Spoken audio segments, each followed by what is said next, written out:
In the month of September, I received an invite with a pin that led me to Moses Kuria's office. Ladies and gentlemen, mambo imechemka. Moses Kuria is exposed. Kumbe hizi TV shows ni show tu, hakunanga reality. Watu wamelipwa kupeleka show kwa TV show ku tarnish the name of Rigathi Gachagua. Have a look. In the month of September, I received an invite with a pin that led me to Moses Kuria's office. When I got to that office, we were about 12 or 13 other people.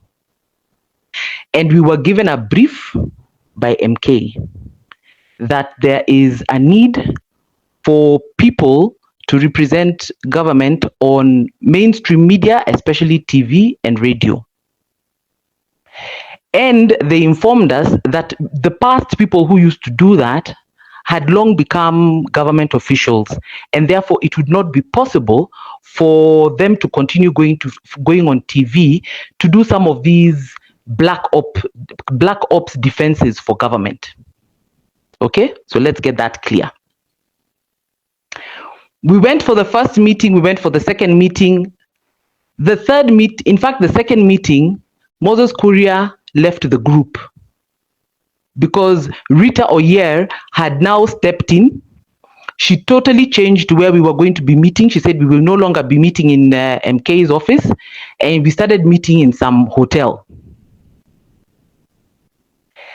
Now, by the third meeting, some of us spoke up and said, hatutafanya kazi ya kujituma tena, because this was 2024, around that September. And we demanded to know how much were we going to be paid for that particular assignment. The team leader, who is a very senior individual, I'm deciding not going to mention their name, at the end of that meeting, told us that she has agreed with Rita that we will be getting 100,000 shillings per month. Okay? And at the table, we showed our discomfort and our discontent because we felt 100K, and especially at that time, we were discussing the impeachment. And we said it very clearly that as some of us as Kikuyus going on TV to openly be seen to be attacking Rigathi was not an easy task. Tukaambiwa not to worry. Anytime any other ministry calls us for an assignment, they would demand for the ministry to give us 100K. So it was decided, take this 100K we're offering now, and anytime we get any other assignment, if it's of SHA, if maybe the treasury calls us to go and defend Adani, if I don't know, maybe agriculture calls us to go and defend, for example, the vaccination, then those ministries would top up that 100K with another 100K. And we said, okay, fine. And we were encouraged that just do it. There was even no budget for that particular assignment. But as we go along, it would, more and more and more would come along. And we agreed. Our first meeting with Moses Kuria in his office, when he left, akatupatia asante yake, akasema thank you guys for coming, and it was a Sunday, akasema shikeni 25 hii bahasha. Mimi bahasha yangu nilipata 25K. Hiyo haimuhusu Rita. Na hiyo haihusu ile kazi tumepewa. The next meeting, I think the fourth meeting or fifth or sixth huko, is when we were given our 100K. For the month of October.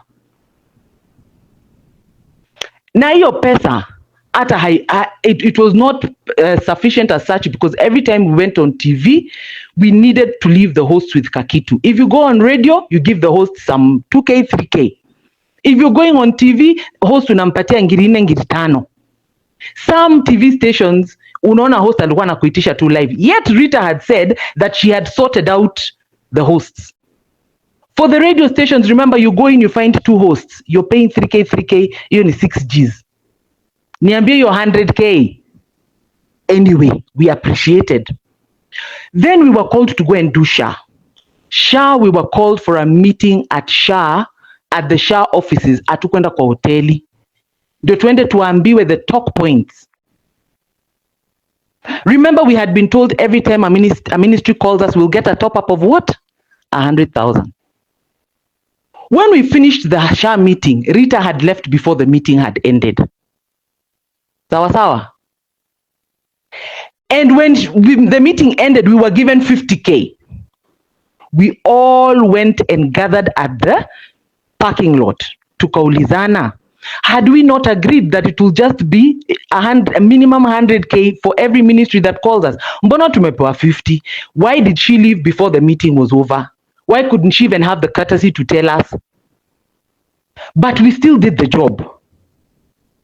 Again, that 50K, remember, even as I'm going to defend SHA, when I went on Citizen, when I went on TV 47, all those people, bwana, you chotter something. Don't think, you can even ask the MPs and everybody else who goes on TV, you chotter for those guys. You don't just sit in their program and feel comfortable. After that, 2 people accompanied a government official for Gladys Wanga's Thanksgiving in Homa Bay. And when they went there, they met na Masonko wa SHA na wakukutana na Masonko wa Hops, head of public service. While they were there, those guys wakaambia, hey, you guys are doing a good job on TV, nini. So these colleagues of ours, these team members of ours, wakaona wajitetee, wakaambia jamaa SHA, jamani, mulituchotea only 50K, ni kidogo, unajua, ni kazi ngumu to defend this project. And these guys were shocked because they said they had given Rita a cool 5 million to deal with that project. And from all the expenses Rita had listed down, according to them, we were supposed to get each one of us 170, 150 for going to defend SHA. We only got 50. Ask her where is the 100,000 now that she's saying she gave us money. Because, where's the 100,000? Because she gave us 50 instead of 150. On top of that, those same guys of Hops, when walivyoambiwa simtuongezee hii budget, waliambia hawa wajamaa wawili, and one of those guys who I'm talking about is in this group. I will let him tell me whether I'm speaking the truth or I'm lying. I will not mention him. Wale jamaa wa Hops wakasema, mnaongezwa nini na hii kikundi? Budget tuliona iliaproviwa was for 250 for every single individual. Remember, I have told you on our third meeting, wakati tulisema hatutatafanya kazi ya kujituma, Rita na team leader walituambia tulipa how much? 100K per month. Hops ndio wao wanatuambia 250. We decided as adults, because even in that group, let me tell you, they're not just me and Sandras who are there. They are lawyers, they are individuals with their own companies. We decided we will have a meeting. We called the team leader and we asked her, please, this is what the information we have received. Is this true? But in addition to that, why did we get 50K for SHA instead of 100 as had been agreed? She said, because she's not the one who runs the budget, she was just a team leader to provide administrative support, she would talk to Rita.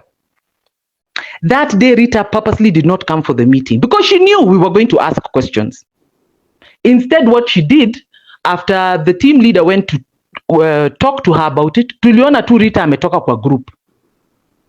Amefanya nini? Ametoka kwa group. Instead of answering what is so hard to answer the question, why don't you just say, hey, you guys, hiyo kitu mumeambiwa Bungoma ni urongo. Okay? So what am I saying? In total, that is how much, which I had already explained to Masharia Taki. The 100K ya October na 50K ya SHA. Tulikuwa tushaingia November. Hata ndio Rita atoke kwa group, tulikuwa tushaingia mwezi wa November. We're in the second if not third week of November. Did she pay us for November? Yet we completed the task till the end of November. December kuna wengine kama akina Engine bado walikuwa najituma. Me, I refused. Did she give us money for November? So I don't want to be included in conversations that are not adding any value to my life.